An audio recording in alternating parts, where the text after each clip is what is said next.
What's up everyone and welcome back to the MMA Zone. Today, let's get started with UFC Saudi Arabia main card reactions. With UFC Saudi Arabia wrapping up, what are your thoughts on the card? Now let's get into some reactions from the MMA community. And before we continue, make sure to leave a like on the video to help support the channel. Dana White was seen talking with Cristiano Ronaldo and Turki Al Sheikh. Here's the clip. Yeah, I know you do.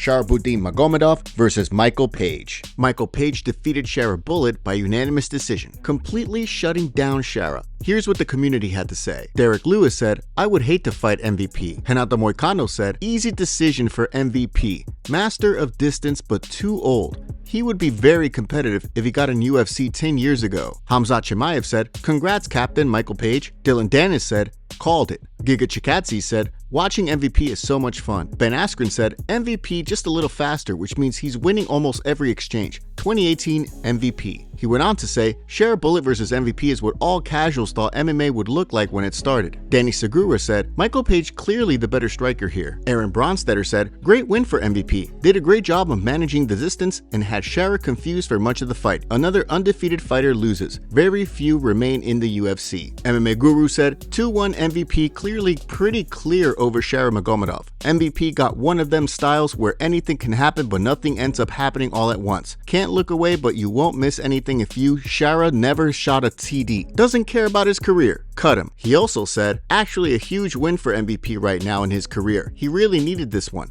Who's next? Wonderboy? He just said he's moving back down to 170. Do not match him up against Sean Brady. Let him do his prancy-dancy footwork thing for a few more fights." Georgi Kokashvili said, "MVP just D-class Shara. Wow." Derek Brunson said, "Yeah, Sharaputdin should have just cut his hair to stay in Dagestan." Damon Martin said, 30-27 MVP, honestly surprised by that one. I thought Sharaputdin's size and power would pay dividends, but MVP completely shut him down. Super impressive. MVP might want to think about staying at middleweight." Israel Adesanya versus Nassourdine Imavov. Nassourdine Imavov TKOs Israel Adesanya in round 2 with a right hand and ground and pound. Izzy seemed frustrated at the stoppage after the fight. Here's what the community had to say. Khabib Nurmagomedov said, "Just wow. Imavov, my congratulations. What a performance." Bilal Muhammad said, hate to see Izzy lose back-to-back." Ariel Helwani said, "Wow. Imavov TKOs Adesanya in the second, but not without some controversy. Izzy got poked. Told Goddard he was good and didn't take any time. 10 seconds later, he gets dropped with the right and loses." He went on to say, "To be clear, the stoppage is very fair. No issues there. The controversy, for lack of a better word, is Izzy probably should have taken a second to regroup after the poke, but it was his call to keep going right away. He has to live with it." Sean Sheehan said, "Wow, Imavov gets it done. Puts himself right in contention." Danny Segura said, "It looks like Father Time has caught up to Israel Adesanya. We're officially in a new era of the UFC middleweight division." Ben Askren said, "Wow, impressive performance from Imavov." Billy Quarantillo said, "Dang, was really pulling for Izzy. Sport can be brutal." Renato Moicano said, "Unbelievable." Angela Hill said, "Boo that stoppage." Rampage Jackson said, Stephen Thompson said, "Man, Imavov's right hand is nice. What a performance. Bummed for Izzy for sure. What a legend." Nolan King said, "Adesanya wasn't out and seemed a little frustrated with the stoppage, but no question that was a fair one by referee Mark Goddard in my opinion."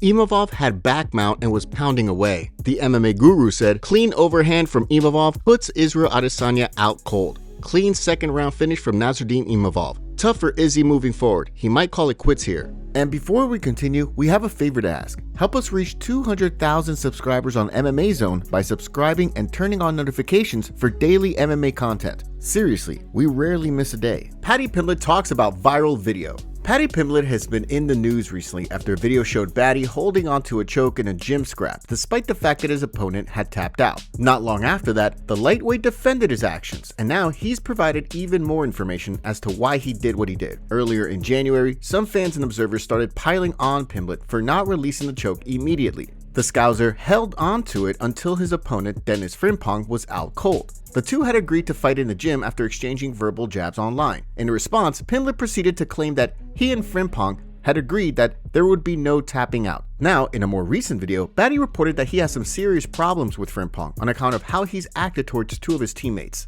Seen a lot of people giving me for keeping hold of the choke. I'm going to give you the full story now, and then I'm never going to speak about it ever again. He was bullying two of the lads who come to my gym, Jake and George, who were like my little brothers, train with them every day. I had something against them just for that anyway, as you all know. I don't like bullies. He was saying mad stuff to George, saying your grandma's going to go to hell. Well, in hell, because his grandma's.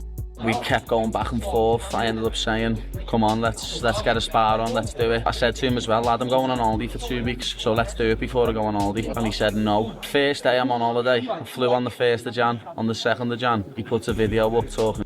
While I'm sitting by the pool, I just look at my phone and go, oh my God. Dennis messaged me back saying, get down tomorrow, 12. And we both agreed, we don't stop until someone's unconscious. Taps don't count, quitting to strikes doesn't count. We just go until someone's out cold. A lot of people saying, I've got no honour, I've got no this, I've got no that. I've seen Dennis say in an interview since, if I would have knocked him unconscious, I would have jumped on him and landed a few more strikes. All's fair in love and war. I stood back up and went to the corner and just said, come Ed, let's go again from the feet. You said you wanted to strike, let's go again from the feet. And Dennis come over and said, no, I'm done, I don't want to go again. And then we shook hands like men. Does any of this change your view on what Pimblett did, and were you okay with it from the get-go? Since all this drama unfolded, Frimpong has reportedly been booked for a bout with Robin Frank in Octagon 68 on March 8th. If you're wondering, Frimpong has gone 4-2 to date in pro MMA action, and Frank is 5-0. As far as Paddy, we're still waiting to hear when he's going to be fighting in the Octagon again. The expectation is Pimblett will be added to the March 22nd UFC London card. Currently, Pimblett is ranked number 12 in the UFC's lightweight division. Dana White provides an update on Jon Jones versus Tom Aspinall. As we head into February, there's still no word on if and when Jon Jones and Tom Aspinall will throw hands, but Dana White continues to insist that the promotion will do what it takes to get the All-Star bout booked.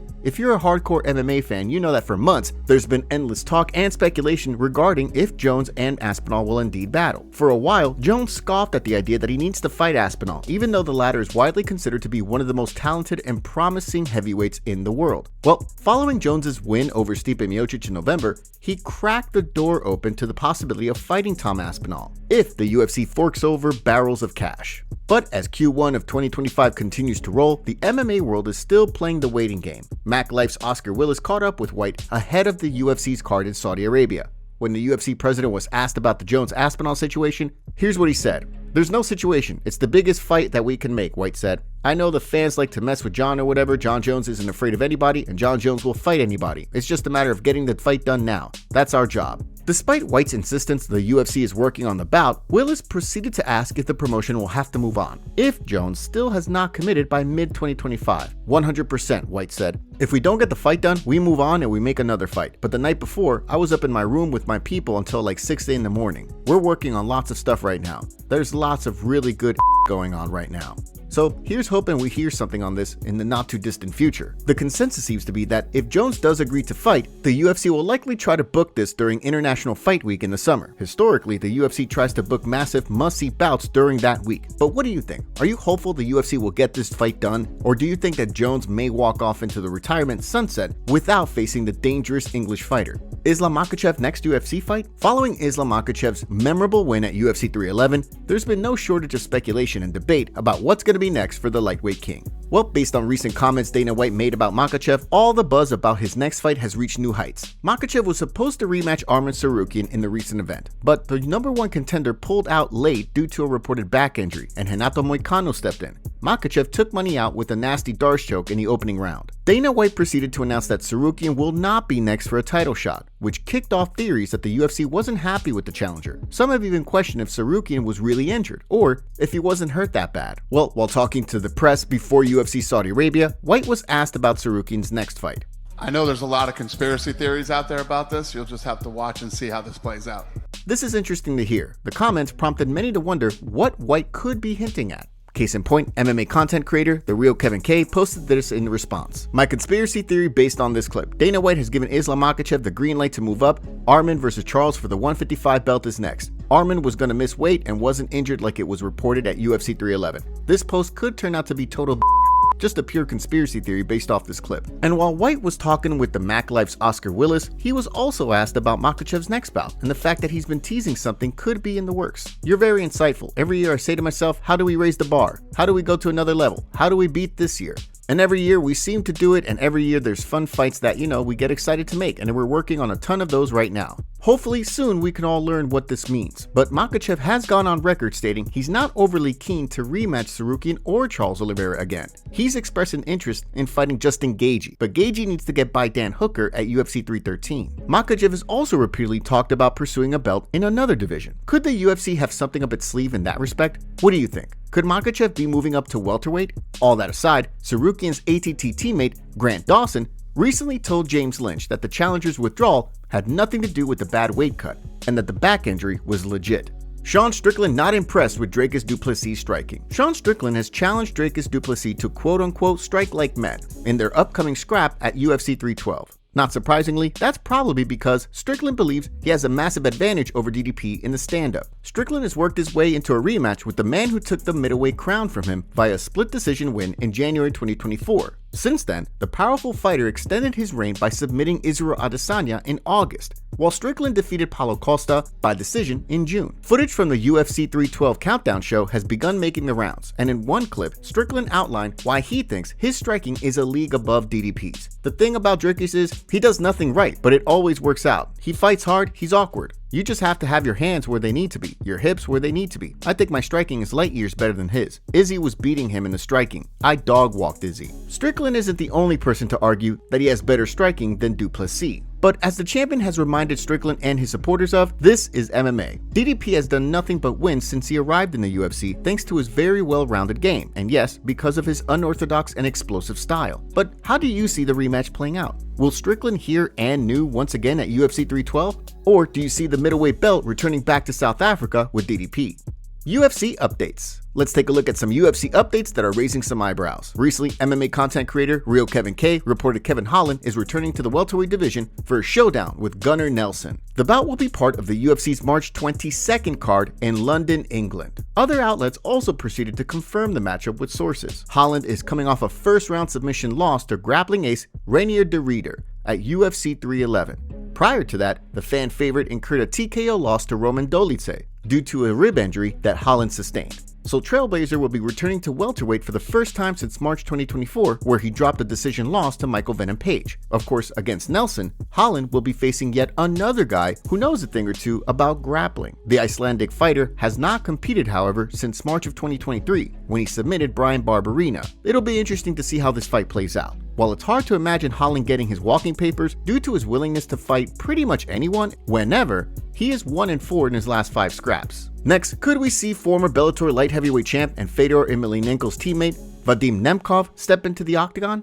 Recently, Dana White was asked about this while speaking to the media ahead of UFC Saudi Arabia. Nemkov reportedly fought out his PFL deal last weekend by submitting Timothy Johnson in a heavyweight fight. Here's what Dana White had to say when asked whether the UFC could be interested in acquiring Nemkov's services. I don't know. I mean, sitting right here off the top of my head, we haven't talked about it. We haven't talked. The fact that White didn't just come out and say no, or probably not, is kind of interesting. Some might say the fact he did not claim to not know who Nemkov is was also noteworthy. The 32-year-old hasn't lost a fight since 2016 and is widely considered to be one of the best 205ers outside of the UFC. Do you see Nemkov signing with the UFC? And could this mean that after all these years, we see Fedor in the octagon at some point, albeit as a corner man?